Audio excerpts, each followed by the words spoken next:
اعوذ باللہ من الشیطان الرجیم بسم اللہ الرحمن الرحیم الحمد للہ رب العالمین والصلاۃ والسلام علی محمد وعلی آلہ وسلم۔ انشاءاللہ آج سورہ النساء کے رکوع نمبر 3 کا مطالعہ کریں گے، اس دعا کے ساتھ کہ اللہ تعالیٰ ہم سب کو نبی کریم صلی اللہ علیہ وآلہ وسلم کے طفیل قرآن کریم کا صحیح مفہوم عطا فرمائیں۔ آئیے مطالعہ قرآن کا آغاز کرتے ہیں۔ بسم اللہ الرحمن الرحیم واللاتی یاتین الفاحشۃ من نسائکم، جو فحاشی کا ارتکاب کریں تمہاری نسواں میں سے، فاستشہدوا علیہن اربعۃ منکم، تو لاؤ ان پہ 4 گواہ اپنے میں سے، فإن شہدوا فامسکوہن فی البیوت، سو اگر وہ شہادت دے دیں تو پابند کر دو انہیں گھروں میں، حتیٰ یتوفاہن الموت اور یجعل اللہ لہن سبیلا، حتیٰ کہ فوت کر دے انہیں موت یا کر دے اللہ تعالیٰ کے لیے کوئی اور سبیل۔ جو ایک انڈرلائن لفظ ہے فامسکوہن، مساک سے بنا تو روکے رکھو، تھام کر رکھو، کنفائنڈ ہے۔ اب یاد کریں کہ اس سے پچھلے رکوع کا خاتمہ اس بات پہ ہوا تھا کہ جو شخص اللہ تعالیٰ کے احکامات اور عائد کردہ فرائض کی پابندی کرے گا تو اللہ تعالیٰ اس کے لیے جنت کا سامان پیدا کر دے گا، جبکہ جو کوئی ظلم اور زیادتی کر کے احکامات الہیہ کی نافرمانی کرے گا، اس کے حدود سے تجاوز کرے گا، تو پھر وہ قانون کے مطابق سزا کا مستحق ہو جائے گا۔ ان آیات میں بھی انہی معاشرتی قوانین کا تسلسل جاری ہے۔ آیت نمبر 15 کے مطابق اور اگر نسواں میں سے کوئی فحاشی مرتکب ہوں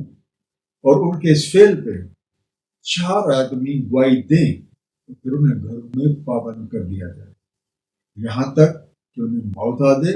یا اللہ تعالیٰ ان کے لیے اپنے قانون کے مطابق کوئی اور راہ نکالے۔ واللذان یاتینہا منکم فاعذوہما، اور جو 2 تم میں سے ارتکاب کرے اس کا ایذا دو ان دونوں کو، فإن تابا واصلحا فأعرضوا عنہما، بس اگر وہ توبہ کر لیں اور اصلاح کر لیں تو اراض کرو ان سے، ان اللہ کان توابا رحیم، بے شک اللہ تعالیٰ توبہ قبول فرمانے والا، رحم فرمانے والا ہے۔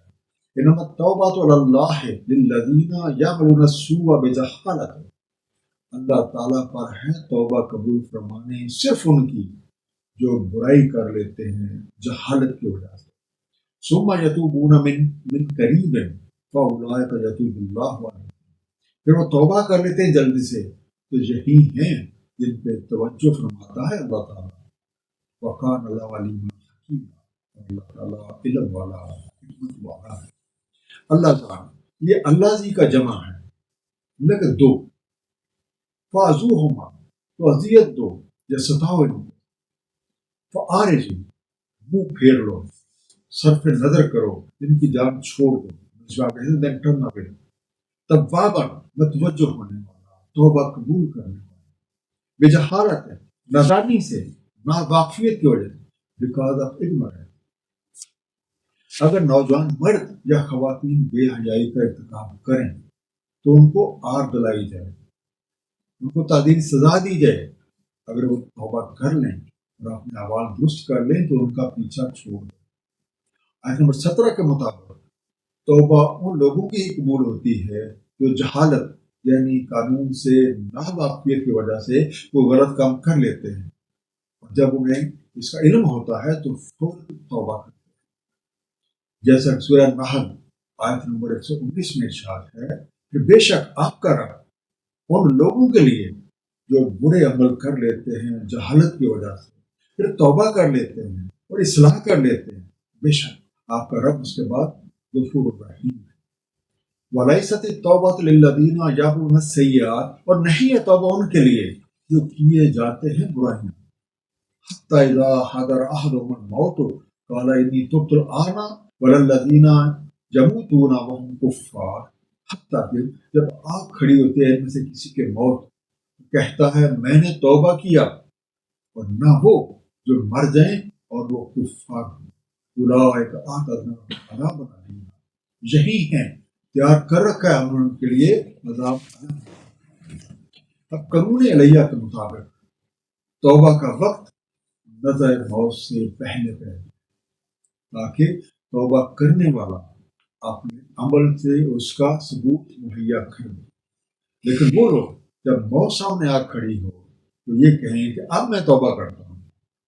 جبکہ ساری زندگی لگاتار برائیاں ہی کرتے ہیں کہ ان کی توبہ قبول نہیں ہو سکتی۔ اس طرح جو لوگ حالت کفر میں ہی مار جائیں گے ان سب کے لیے ایک علامت عذاب ہے۔ یا ایھا الذین آمنوا لا یحل لکم ان ترثوا النساء کرہا، اے ایمان والو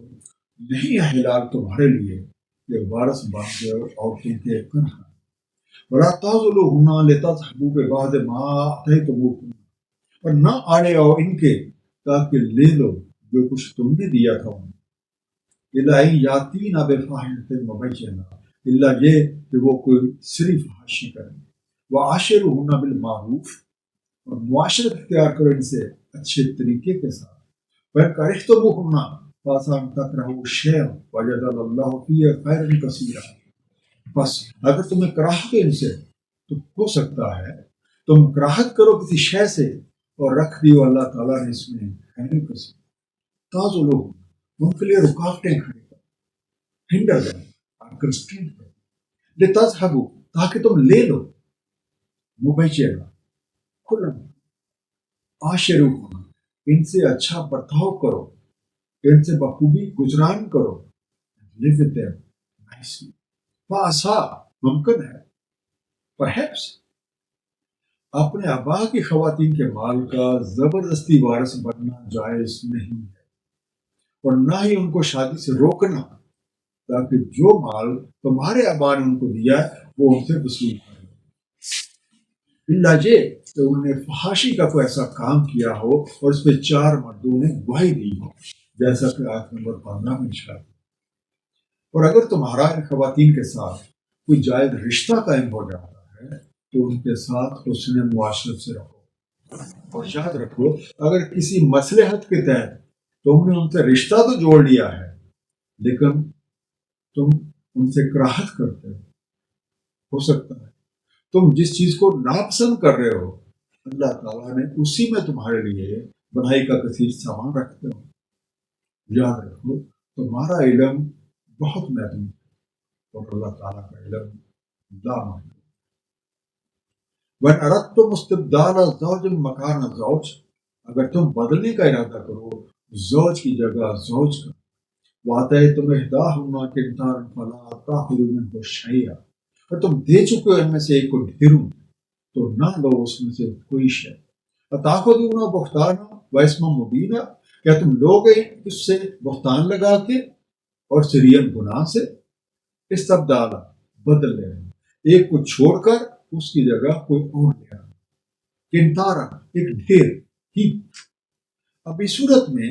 تم پہلی بیوی کو طلاق دے کر دوسری شادی کرنا چاہتے ہو اور تم نے پہلی کو بہت سارا مال بطور مہر دے دیا ہے، یہ جائز نہیں ہے کہ تم اس پہ کوئی بہتان لگا کے یا ظلم اور زیادتی کر کے یہ مال واپس لے۔ اسلام سے قبل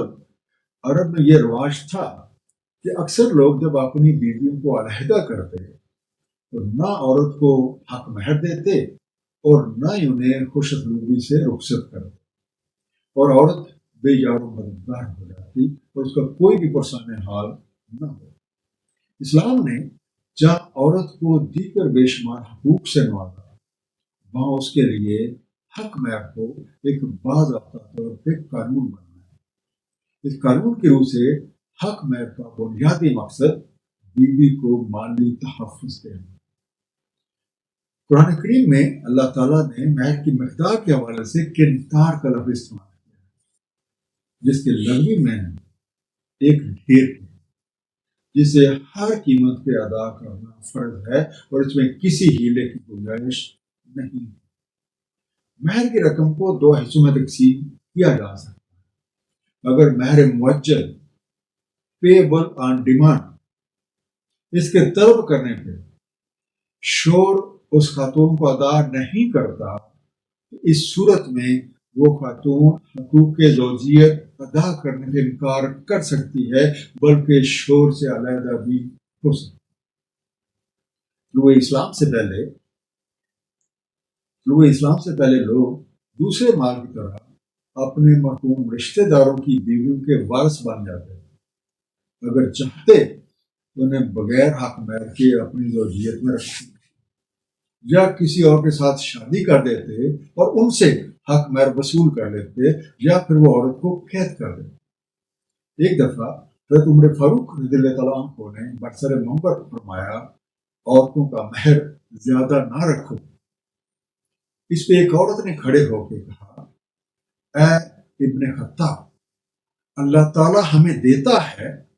اور تم منع کرتے ہو۔ اس پہ حضرت امیر المومنین نے فرمایا، اے عمر، تجھ سے ہر شخص زیادہ سمجھدار ہے، تو لوگوں جو چاہے۔ سیدنا حضور نبی کریم صلی اللہ علیہ وآلہ وسلم کی زوجہ محترمہ خدیجہ رضی اللہ عنہا کا حق مہر 500 درہم، اور جویریہ رضی اللہ عنہ کا مہر 400 درہم، حضرت ام حبیبہ رضی اللہ عنہ کا مہر 400 درہم، حضرت سودا رضی اللہ عنہ کا مہر 400 درہم، اور حضرت بی بی فاطمہ الزہرا رضی اللہ عنہ کا حق مہر 600 درہم۔ اس دور میں ایک اونٹ کی قیمت،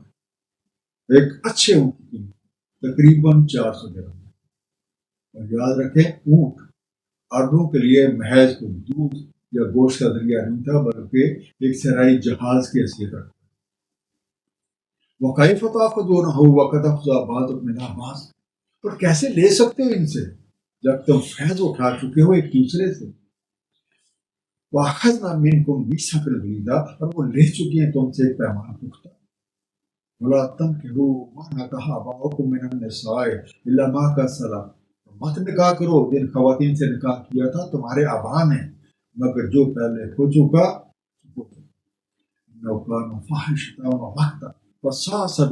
بے شک یہ فوش، حکایت انگیز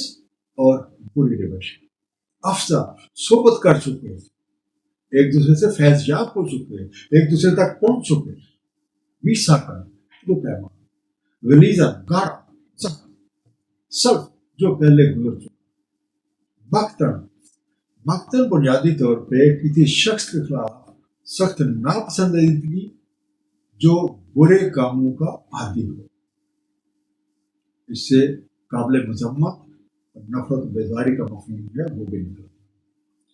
آیت نمبر 21 میں اس بات پہ توجہ دلائی جا رہی ہے کہ تم حق مہر کو کیوں ناجائز سمجھتے ہو جبکہ تم ان کے ساتھ ہم بستری کر چکے ہو اور اللہ تعالیٰ کو گواہ بنا کے تم نے یہ رشتہ قائم کیا، اس لیے ان کے ساتھ خوبی اور حسن معاشرت کے ساتھ، ورنہ قانون کے مطابق ان سے علیحدگی اختیار کرو۔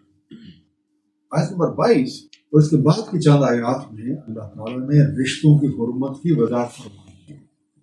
جن کے مطابق سب سے پہلی بات، اپنے آبا کی عورتوں سے شادی کرنا جائز نہیں ہے۔ آبا میں باپ، دادا، چچا اور تایا یہ سب آتے ہیں۔ بہرحال دور جاہلیت میں جو ہو چکا تو ہو چکا، لیکن یاد رکھو یہ چیز بے حیائی، حقارت اور بدترین روش۔ مختصر خلاصہ،